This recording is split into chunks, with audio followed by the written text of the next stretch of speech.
We have before us the opportunity to forge for ourselves and for future generations a new world order. This crusade, this war on terrorism, is going to take a while. We came, we saw, we died. We tortured some folks.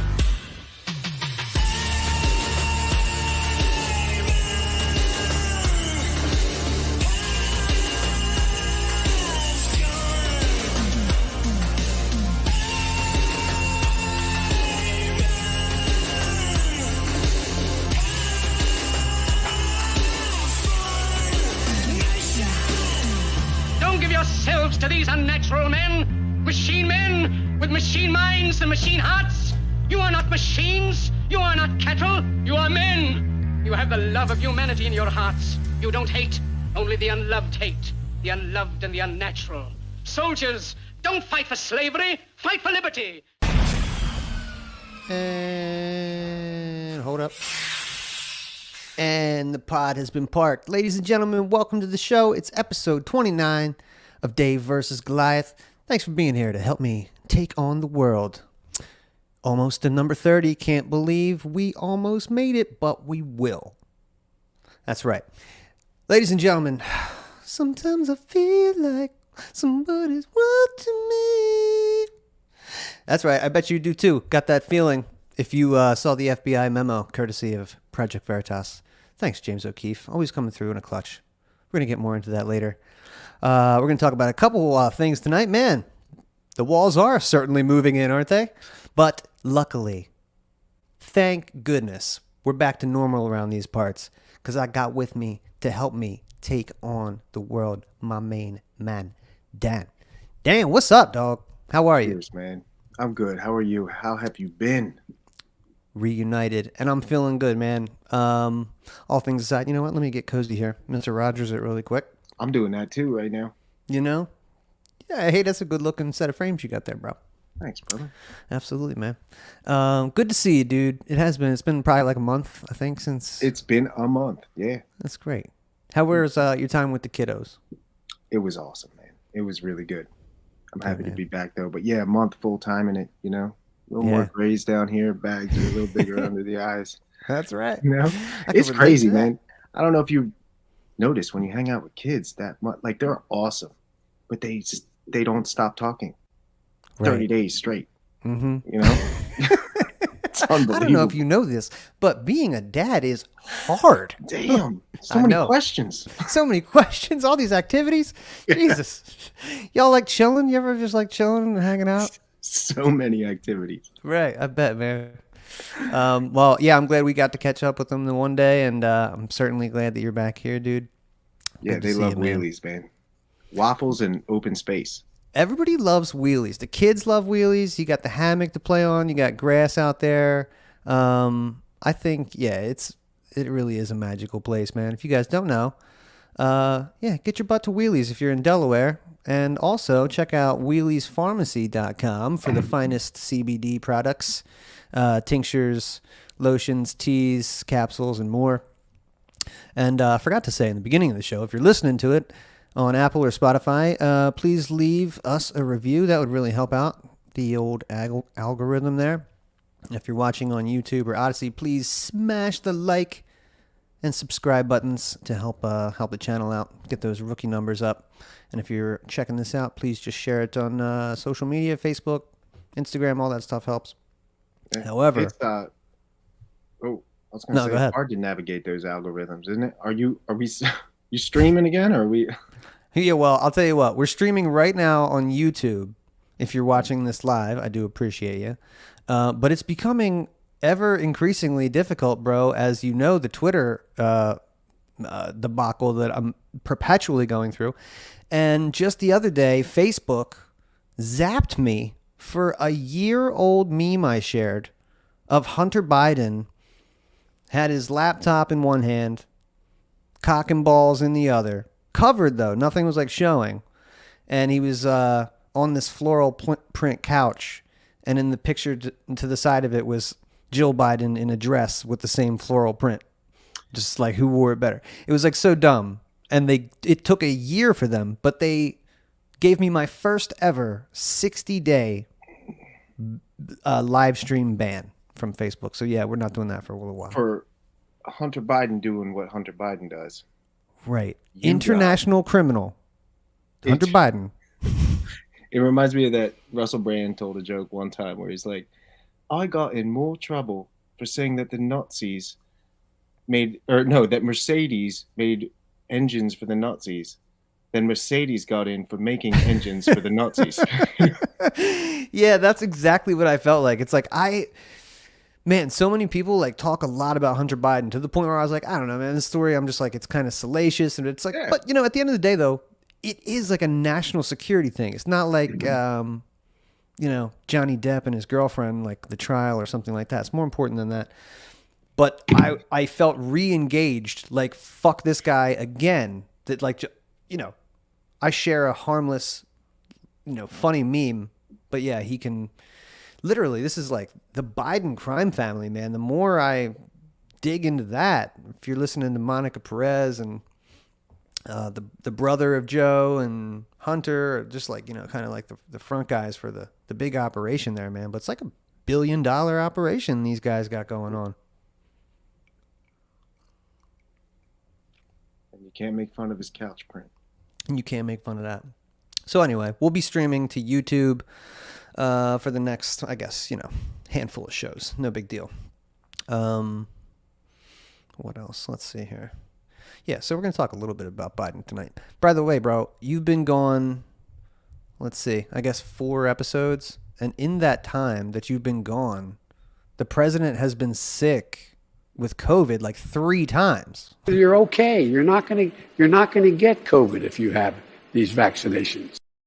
Is that a fact? What? You're not going to get, listen, if you get the vaccination, you're not going to get the thing. Come on, man. But you know, dude, it could have been so much worse. Thank God. Right. It could have been worse, like you could have cancer. And guess what? The first frost, you know what was happening? You had to put on your windshield wipers to get literally the oil slick off the window. That's why I and so damn many other people I grew up have cancer. And why can't, for the longest time, Delaware had the highest cancer rate in the nation. I don't even know. First, what the hell is he talking about with his windshield wipers? Right. I'm wondering. Wait, what? Did he go off script there and just like have like a misfire? Like, oh, when I was a kid, an oil slick on the car when my daddy was in Pittsburgh. Like, is it a misfire or is this like, are they trying to get that out that he has cancer? That's why my conspiracy hat is like, oh, like now you've had COVID 3 times in 3 weeks. They won't let you see anybody. Rapidly deteriorating Joe Biden, you know, has cancer too on top of it. I don't know. I don't know either. I forget I think he was just out of his mind. I don't know. They tried to walk it back a little bit. I forgot what Jean-Claude Van Damme said about that afterwards. Did you hear about that? No, did he have something to say about it? No, I just always forget that woman's name, and that's what makes me think of all. Oh. What's his first? Oh, I don't know her name, but that's cool. It's close to that. Shit. It's some shit like that. He wasn't talking about him having that kind of cancer. He was talking about the cancer that exists, you know, like one of those bullshit things. Oh my God. No, he's strong and healthy and vibrant, Dave, don't you know? Right. I just, well, this motherfucker, he has the audacity to say that as like when did Delaware become, you know, the #1 cancer place in the United States, asshole? Like while you were the senator here who took over, like who was the DuPont's like #1 guy? Yeah. Is that, oh, you motherfucker.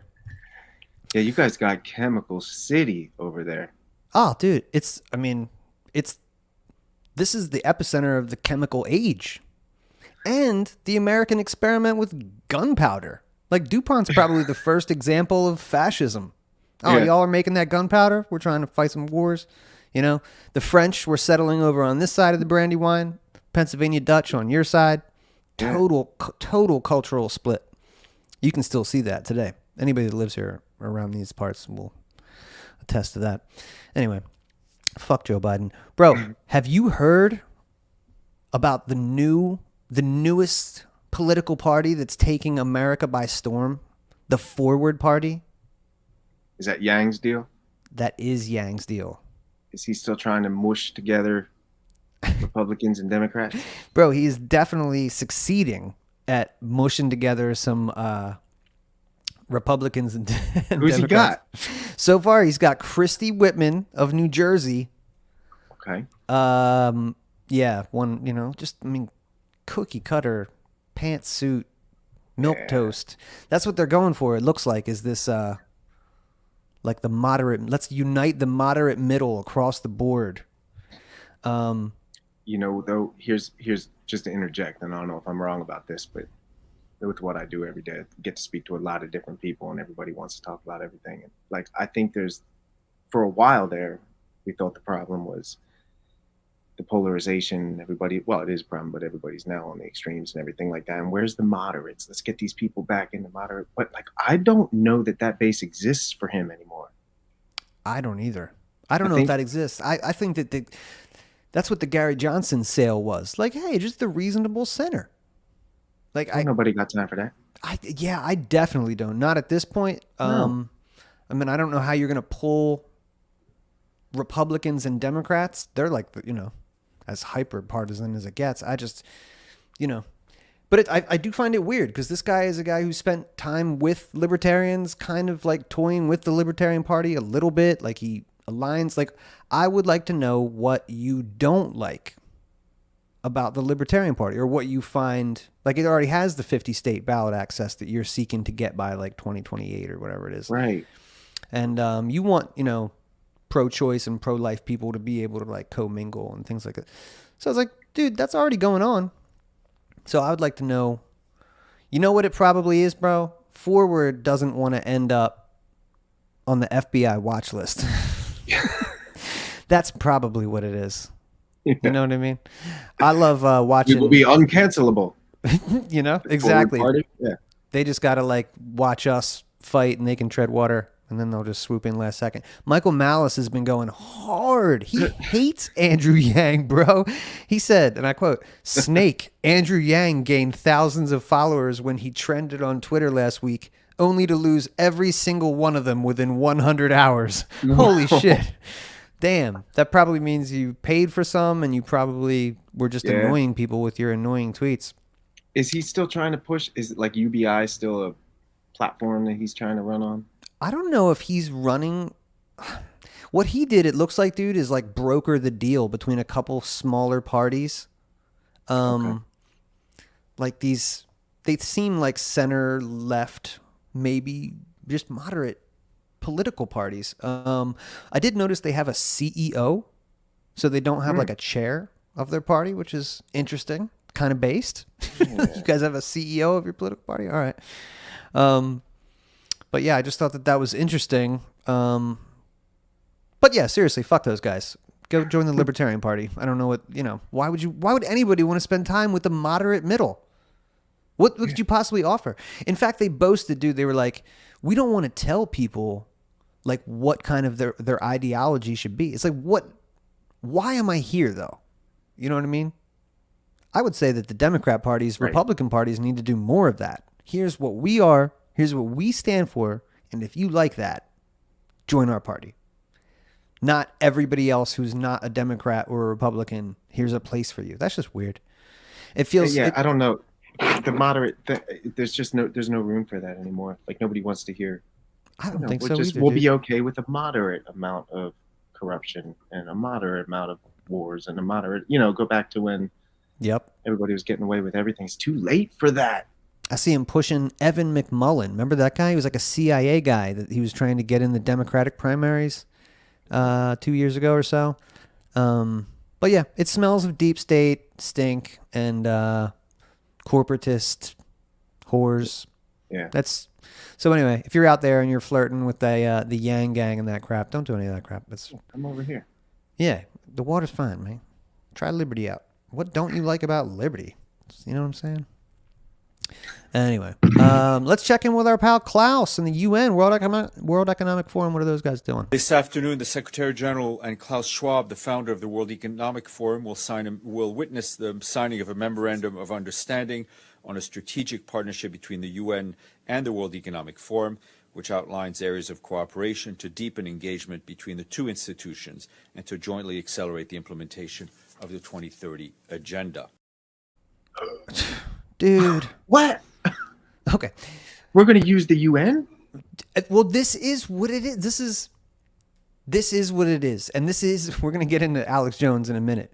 But this is the world. If you look at the World Economic Forum, what is that? That's the conglomerate of global corporations that's working together, right? To like kind of create this new world that is kind of either infected or colluded with the United Nations, right? This is the backdoor fascism that Monica's been talking about, Alex Jones has been talking about for 20 fucking years.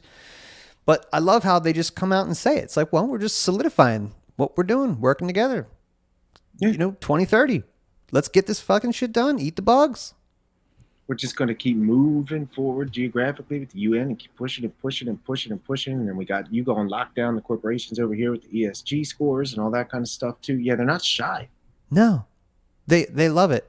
No one is talking about this lasted like a day that they killed a 9/11 plotter. Did you see that? Sure did.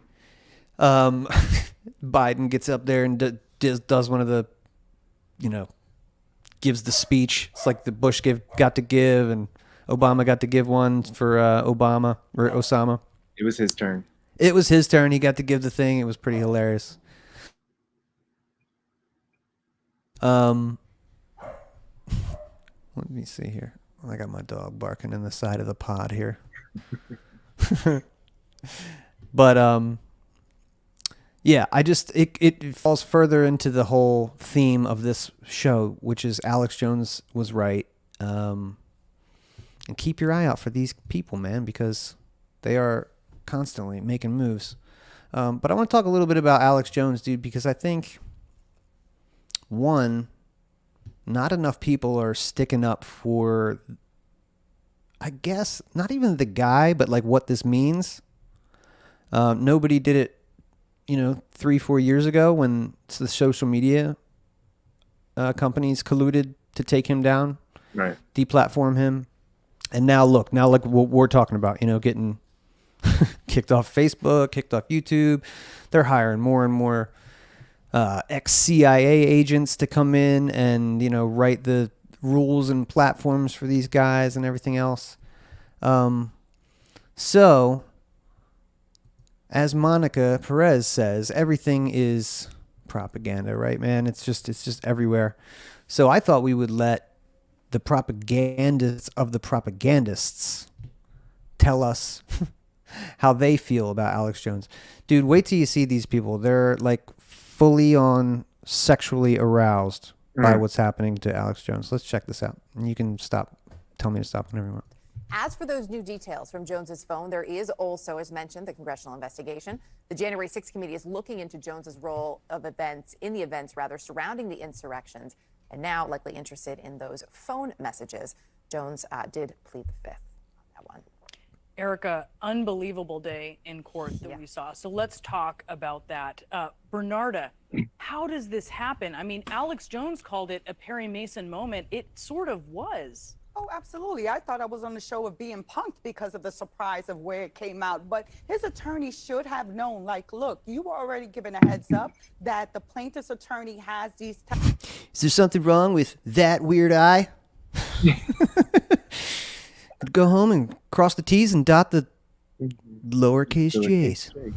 Text messages, has these emails. So do you not have a conversation with Alex Jones and be like, by the way, they have your information. They know what you've said in the past, so stay consistent with that. But that was the best moment of the trial. It's like because he wasn't ready for it, and you saw the true Alex Jones. Oh, and it was so good. It was so good. It was the best moment of this is a lawyer.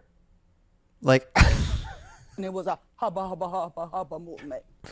Really, dude, she's fucking wet right now. Oh, yeah. Right now. was. A hubba moment. Is that a legal term? Look, Oliver, here's what kind of stuns and troubles me. Yeah.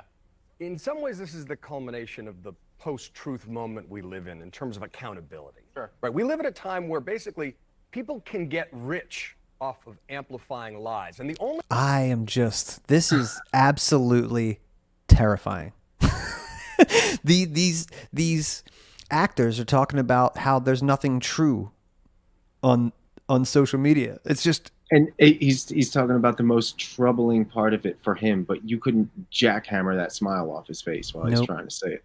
Ooh. The only time they seem to be held to account is if they're under oath or if there's financial damages potentially involved. Yeah, what has struck me in watching this trial is how out of his element Jones is, right? He used to be able to rant, to rave, to push conspiracy theories on his show unchallenged. And in court, he's learning that's not the way this works. Isn't this great? He just has to sit there while we just do it to him. He doesn't get to say anything. You know, he has to sit in silence as the judge admonishes him. He can't rebut the Sandy Hook mother who is telling him about how his lies have caused her pain and suffering over many years. And even when he is able to talk, he's being fact-checked in real time. And so his arguments fall apart. So that has been very interesting to watch. Alex Jones's, narrative doesn't really quite hold up when it's just confronted with a little bit of reality. He's BSing his way through this, and the judge called him very frankly on that. You can't BS a BSer. The judge said, "You trying to BS me? Don't BS me." In this moment, we see him trying to say, well, okay, so you have my text messages. What's the big deal? As he sort of tries to cover for it. But Paul, maybe you can explain some of the legal jeopardy that he or his attorneys may be in, because his attorneys knew that he did have text messages about Sandy Hook.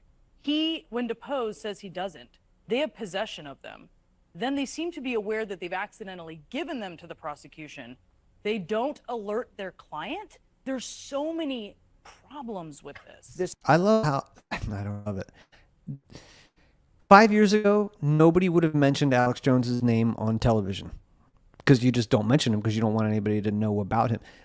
You delete him. Right, you exactly. And now, not only are they're fucking giddy about it, but like they will dedicate an entire segment to talking about the case. It's crazy. And forget who came up with this one, but yeah, there is no news. There's only spin, right? So like the trial is happening. Why do you want to talk about this trial? What are you trying to get across, CNN? This is a colossal error by the defense attorneys. Now, what they're going to say is that we had thousands of documents in this case, and this just slipped through, and we didn't know that those text messages were in the pile of documents were turned over to Jones's attorneys. That's what the attorneys are going to say, because otherwise the attorneys are guilty of subornation of perjury. If you put a witness on the stand knowing that that witness is going to commit perjury, you share his guilt in that crime. So the attorneys could be in big trouble. So it's going to be, well, it was a mistake. With respect to Jones, he's now looking at a potential $150 million verdict, which may destroy him. Bro. $150 million for what? Yeah, how do you calculate that? Yeah, I think it's hurt feelings, but really hurt feelings. Right. Wow. I'm blown away, man. This is the precedent that comes after this is just gonna. Well, that's exactly it. I'm trying to figure out like what the legal precedent is, because I know that you can be awarded damages, I guess, for defamation, but is that what he did, or he just hurt feelings, right? Yeah, I don't know, man. Mike Cernovich tweeted this. He said, Alex Jones precedent means if you don't accept the Vegas shooting explanation, then FBI agents can sue you because you're calling them liars by implication. Conservative media doesn't seem to care. They aren't saying a word due to process violations. But he's also looking at potential indictment in Texas for aggravated perjury, which has a penalty of 2 to 10 years in prison. So the stakes have gotten very, very big in a case that was already a huge defamation case, maybe one of the biggest defamation cases in U.S. history. There you go. Erica, one of the most surreal moments was when he got called out for ranting against the judge, in effect, on air and denied it in court. I think we've got that clip again. You say, Mr. Jones, that you're taking these court proceedings seriously. You're approaching them in good faith. But the truth of the matter is, you've been broadcasting repeatedly a picture of our judge on fire. Objection compound, Your Honor. No. The person on the left of this image is our judge, correct? Yes. The person on the right is another judge you don't like, right? Yes. Yes. Okay. They're both bitches. Yeah. I mean, that's Lit 'em up. real-time fact checking, but that's also somewhere between sick and absurd. Oh, those judges on fire. Yeah, I did light them on Right, and fire. Oliver has been watching this really closely. So remember, we were talking yesterday about when the parents, Neil Heslin and Scarlett Lewis, were addressing him. He wasn't there in court in the morning because he was doing his show. And railing on them then has been continually hitting a lot of this while all of these proceedings are happening. Bringing up the judge, as you noted, also railing on the jurors, a little pushback from the jurors too, calling them blue collar, basically trying to make. He did say that. He said, So these guys are. He's Sorry, been go ahead. talking about the case on his show. I didn't know you could do that. I don't know like what details you can share or not. And I've seen some clips of him talking about it. Like he's not allowed to like say certain things in the courtroom. Like I don't think he's allowed to say I'm innocent. He's not allowed to he wasn't allowed to address the jury. And yeah, he did say and he was trying to be like polite about it. These people are, let's say at best, very, very blue collar. He's saying that they gave him a jury full of idiots, but whatever. Terms in trying to make the case that they're not smart enough to make a I love this. CNN's like, There it did is. he? Yeah.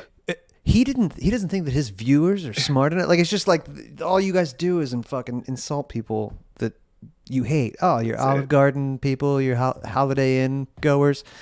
These people are the worst. Found a decision in this case when it comes to damages. It is remarkable just how open and transparent he has been in that respect. And yet, as you point out on the stand, being fact checked in real time. No, that's not her. Yes, it is her. The Sandy Hook lawyer on Hot Mic says, the thing, or I'm paraphrasing, the thing people haven't thought about yet is what happens when when law enforcement gets these messages. Oh, here we go. 2 years on his cell phone takes us well before the insurrection. And let's tie it all together with a nice red bow on he it. was there on that day in Washington. Are you expecting that the committee, Paul, is going to want to get their hands on these text messages? Absolutely, they think will. They're that they might going wanna to look to see see if he them? was involved in actually planning. Implicate him the in that takeover. too? My hand on it, I'm gonna fucking swim in it. Yeah. Of the Capitol on January 6th. And of course, that he's so crazy in what he says on the air, his text messages probably reflect that as well. So this is going to be probably a big thing for the committee. Also, was there any contact with the former president by Jones? I would like to know if there was any conversation with the president about January 6th. Jones interviewed the president and had contacts with him at some point in time. They'll be looking into that as well when they get these text messages. Bernardo, final word? Look, yesterday's price is not today's price. After Alex Jones testified, the jury now has a different mindset as to how much money should they award. So all I'm thinking is money, money, money. Yeah, I know you that are. they're going to get closer to what they're asking for. Exactly, and the punitive damages are going to be out off the roof. I'm thinking of jail, because that's where this guy deserves to go. Yeah, let's see. Why does he deserve to go to jail? Lying in court about and telling these horrible lies about Telling lies. Basically having ideas and conspiracy theories. You can't, dude. This is what it's all about. They're going to make an example out of him. This is it. This is it. You just can't say things that are I hate that something that like this happened and that parents have to deal with this, but that's what the First Amendment is about, dude, protecting like the most egregious speech. And here they are. He deserves to go to jail. 20 dead children and 6 of their adult teachers Yeah. who died in this horrible, horrible incident. I'm thinking truth, truth, truth. Oh, suck my dick. Yeah, he's the How about worst. this? This dork. Horrific, Who is the that guy? pain that he's caused. Absolutely. Oh, the pain, the pain. This is just like it's a plea for like, you know, people. No, it's porno for people that. What is it? Emotional porn? I don't know. It's so bizarre. They spent 8 minutes talking about why Alex Jones should go to jail for saying things about an event. Yeah, yeah. And you're so right, dude. I didn't even think about that, where they wouldn't even acknowledge his existence up until this point. For years, right? I mean, I think that's why it was such a big deal when CNN had Piers Morgan had on Alex Jones, and he gave the 1770 speech. Yeah. That was pretty neat. Anyway, yeah, I gave Alex Jones some shit when he went all Trumpian, but he's the man. And again, it doesn't even fucking matter what you think about the guy. Like, what's happening right now is going to affect you and me, everybody. Yep. We gotta, I don't know. We gotta do something about this. You know? And that ties into the story of the day, bro. I know you saw it. The FBI had a leaked memo courtesy of the dudes over at Project Veritas, James O'Keefe. So yeah, anytime libertarian or ANCAPs make the news, the corporate news, we got to talk about it. However, let's file this under stuff we knew already, but has been verified now. You know what I mean? Kind of like when Snowden had the revelations. It was like, we knew these things, but now we have the proof. And it is weird to see, you know, the black and yellow flag there. Did you see the memo? Yeah, I did. It's weird to see the flag, and it's weird to see the other. It's weird to see the descriptions of the flags too, because you read some of them, and you're like, well, yeah. I mean, like there's an ANCAP one up there, and it's like they support the elimination or reduction of the government and think that the free market economy should run the show. You're like, so well, yeah, right. So like, what's the big deal? Yeah. They actually do, to be fair to the Fed boys, they do preface this by saying, and this is in bold up top, the use or sharing of these symbols alone should not be independently considered evidence of MVE presence. MVE is malicious violent extremism, or affiliation, or serve as an indicator of illegal activity, as many individuals use these symbols for their original historic meaning or other nonviolent purposes. Yeah, these things can be nonviolent, but we just want to let you know that, yeah, they can. Yeah, like the Betsy Ross flag. Don't break the door down and start shooting if you see that. Amazing. They put the boogaloo right up top. They got the Punisher skull here, which, as my buddy Dylan pointed out, that's on like 60% of cops' vests. You know, they love that thing. Yeah. You know what I mean? Yeah. Yeah. Thin blue line right next to the Punisher skull. It's like, I wonder what those guys think about that. They got the warrior culture thing on there. I don't know what that is really. Spartans, Valhalla, Molan Labe, Black Flag. But I mean, they're talking about including like Revolutionary War symbolism. Yeah, it's Revolutionary War imagery. That is an example. They say it. Right. Yep. Right. The Gadsden flag, the Liberty Tree, the Betsy Ross flag. Dude, this is it. It's the inversion. And it's super Orwellian. It's like, let's erase the way that, like, America has always existed. There was no beginning. Don't worry about how it started. Let's not talk about that. It's been here forever, just like this. Right. Oh man, this is really pretty awful. Yeah, super scary. Yeah, I hate to give mic time to what's his name, Ted Cruz, but he's the guy that went before the Senate and talked to the FBI about this. So did he? Yeah, we'll give him a little prop. Let's see here.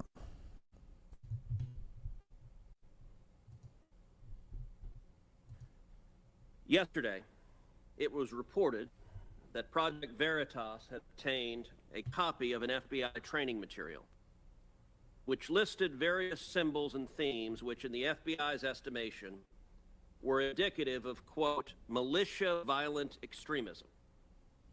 Now, these symbols weren't things like the Ku Klux Klan or the Nazi Party, which naturally would be symbols of that, but instead they included, rather astonishingly, There we are, patriotic symbols of our nation and our history. Included on this list is the Betsy Ross flag. That's it. Now, that's fairly remarkable that the Betsy Ross flag in the FBI's indication is indicative of militia violent extremism, because among other people who have been publicly alongside the Betsy Ross flag, we have President Barack Obama, who was sworn in directly underneath two Betsy Ross flags. But it's not just President Obama. We also have Exhibit B. President Biden. Your boy, sworn underneath in that flag. Under Betsy Ross flags. Biden. Betsy. It's not just the Betsy Ross flag. Also on this list Look at that arrow. is the Gadsden flag as a symbol of violent extremism. Now, the state of Virginia has a license plate for the Gadsden flag, as do many other states. I think people would be astonished to find that having that license. This is really, I mean, he's a goober. This is cringe, but it is astonishing. Like, this is stuff that's been. It is astonishing. Yeah, I'm right. He's right. He pulled out the fucking license plate. He's like, this is not fringe. It's on the government issued license plate.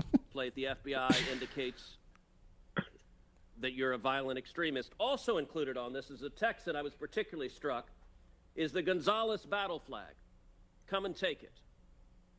As indicative of being a violent extremist militia. Well, I will self-report right now that every day in the Senate I wear my boots that have the Gonzales battle flag on the back of them. You're a dork.